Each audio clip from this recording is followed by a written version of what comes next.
Al Gilbert. Welcome to my live call. And it comes with a question: do you give credit?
And I'll explain what I mean in just a minute.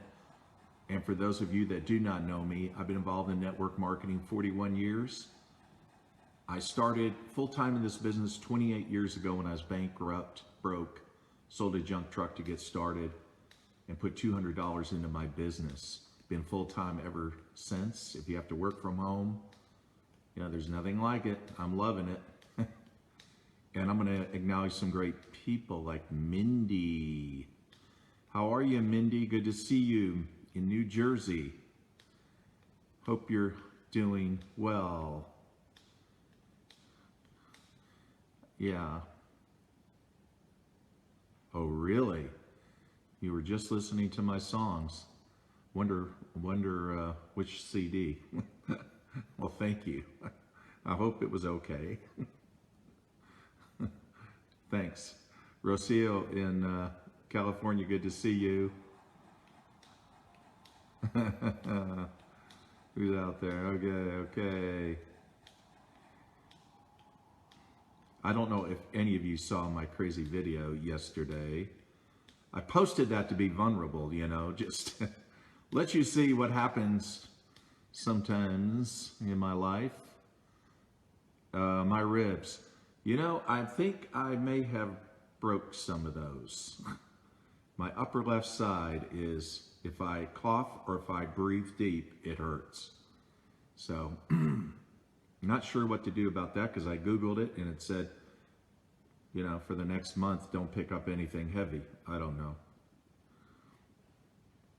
Still trying to figure that out.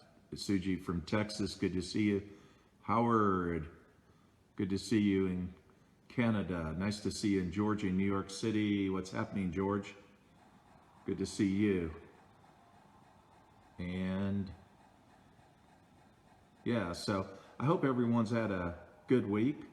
It's been a lot of sunshine this week. I've enjoyed it. Ciro, nice to see you. Now all the rain's coming in. And Lenny Beth, good to see you in the Philippines. Lorena in Mexico, nice to see you. ¿Cómo está? Nice to see you on the call. So, on this subject of this title I gave it, and by the way, it's Friday. You say, well, of course it's Friday, but what do we usually do on Fridays? Q&A. Okay, sounds good. Mindy's going to send me something to make me feel good. In high school, we knew what that was, Mindy. We knew what that was. Hey, Jerry, nice to see you. Buffalo, New York. Hope you're doing well. What we did to feel good in high school was, interesting. Okay. So talking about, all right, so tonight's Q&A. So tonight, if you have a question, just write the question in your comments, and George or Jorge there will screenshot it and send it to me. And Miss Lee from South Korea, annyeonghaseyo, good to see you. And then I'll do my best to answer it. So when we talk about credits, I can remember, how many of you can remember movies a decade or probably more like 2 decades ago that in the beginning of the movie was when they did all the credits? And why did they put the credits in the beginning of the movie, right? We all had to go through that, like, oh man, I wish they would quit acknowledging people. Why is the man who made the coffee so important? Why is the hairstylist that important? We really got to know that, right? Right? We just want to see the movie, right? That's the way it was 20 years ago. You remember that? We had to go through all that. Now they put it at the end of the movie, so most people don't have to go through that. They're like, they don't care. They don't want to watch it. But there's something significant. I was thinking about that one night, because when I was looking at the credits after a movie was over, and it was interesting because I noticed that they even put the name of the man who delivered the coffee. You know, so we know, of course, they honored the main actors in the movie, but it was the guy that delivered the coffee. Then also the janitor. Can you believe that? They had his name in the credits, the janitor. But there's an analogy that we can all learn from that. I mean, if Hollywood does that, then what about the profession of network marketing? What if we had a culture like that, that we just honored and really poured it on to make people feel so special? That's what I got out of that when I was thinking about that. When I was looking at the credits, I said, who in our organization do we not give credit to? What do you have to do to get credit? You might have heard me say this in the past, I'll say it again, that companies recognize ranks, where great leaders recognize also effort. Because they understand that the majority of the people that join your team, that join a company, are really in it for the product and the association, how you make them feel. How you make them feel. At the end of the day, that's what culture is all about. It's about how we make people feel.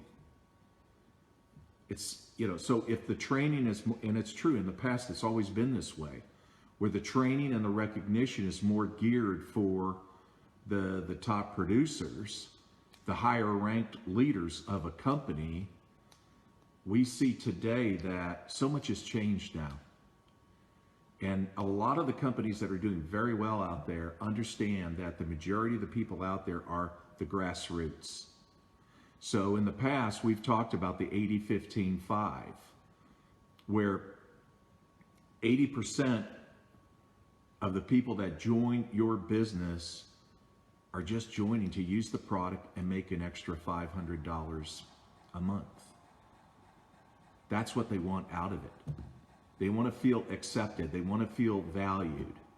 They don't want to be lectured or compared to someone else in our team that is making a lot of money, doing so well, as if they're doing something wrong.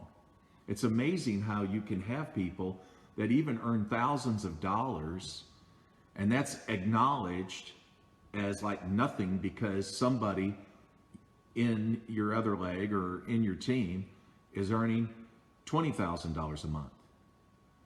And they actually feel bad over the fact they're only making a few $1,000s. They get very discouraged over something like that.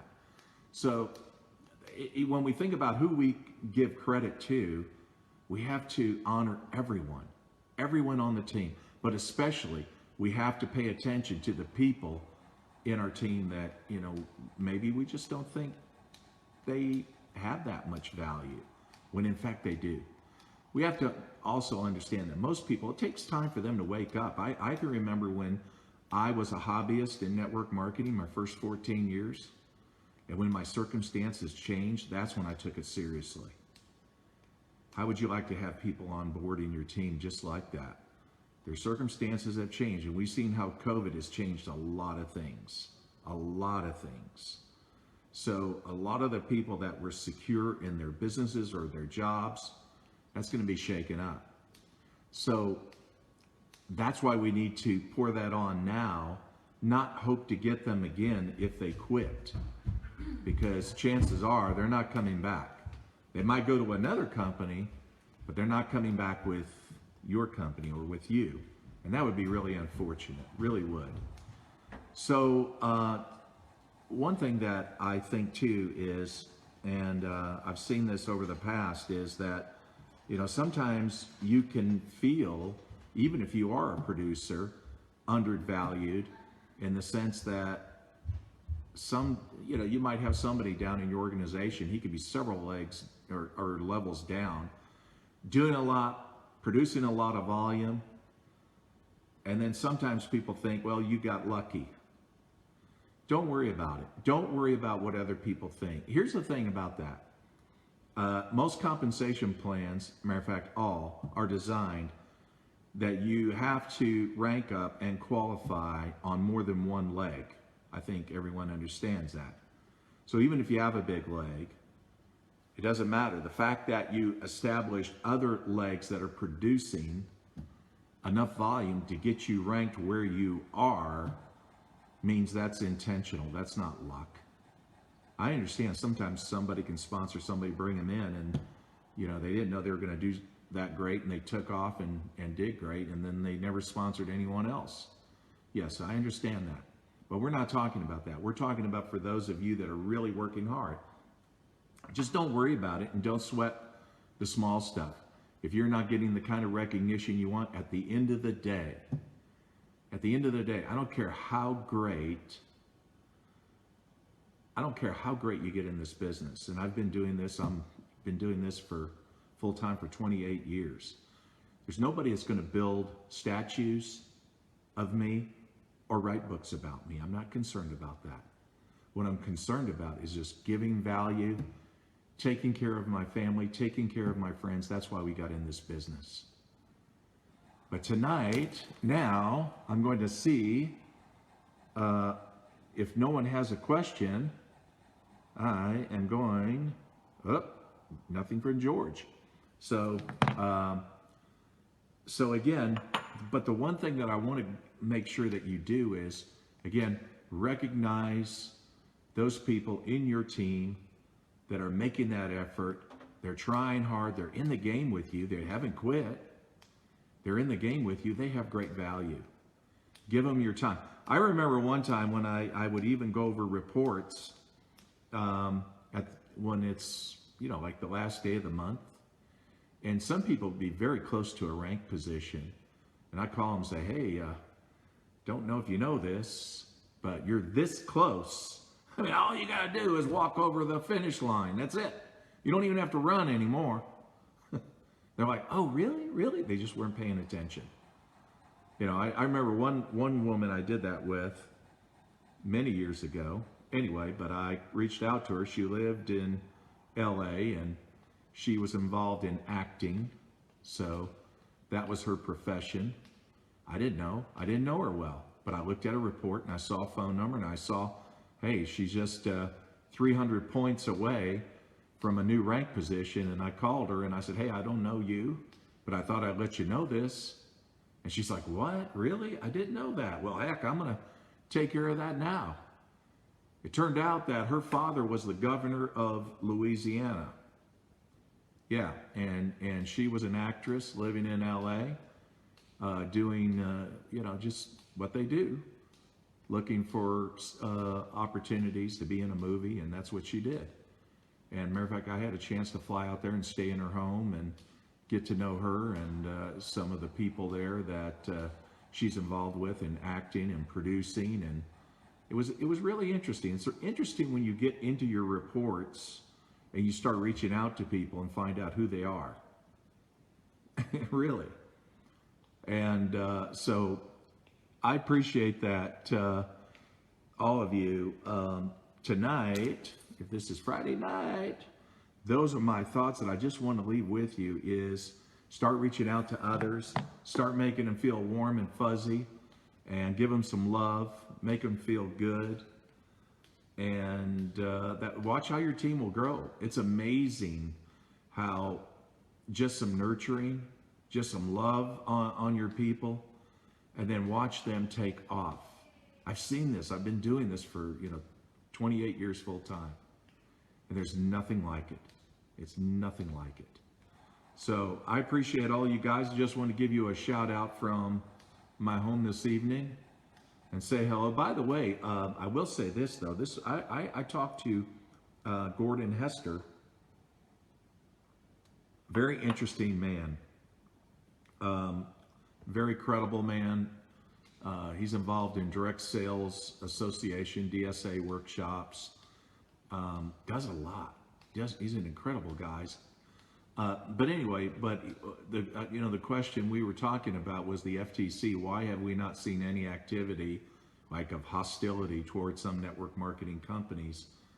And his observation was the fact that so many companies now are giving the appearance and the activity that they want to see, and that is that emphasis is being made on the products, that there's evidence that there is retailing going on, things like that, and for that reason, that's the reason why it's quiet, which is a good thing. I see a lot of companies doing that. A lot of companies they have great customer acquisition programs in place. Some companies now, I know the one that I've been involved with for the last 22 years, they made a shift, and one of the shifts was that when you join as a customer first. And the only way that can change from that to a business builder is you would have to sponsor people. Until you sponsor people, you're going to always remain a customer. So it was some great things that we went through. I know other companies are doing that, and I think that's it's good. It's good. It's all good. So I wish you guys a happy weekend, and anyway, appreciate you jumping on tonight. I just thought I'd give you a shout out from my home, and have a safe weekend, have a fun weekend. I know a lot of you are probably ready to go to the beach. I know my kids are, so I think we're going to do that pretty soon. It's just time to enjoy some of the ocean. I used to live on the ocean when I lived on the island of Guam.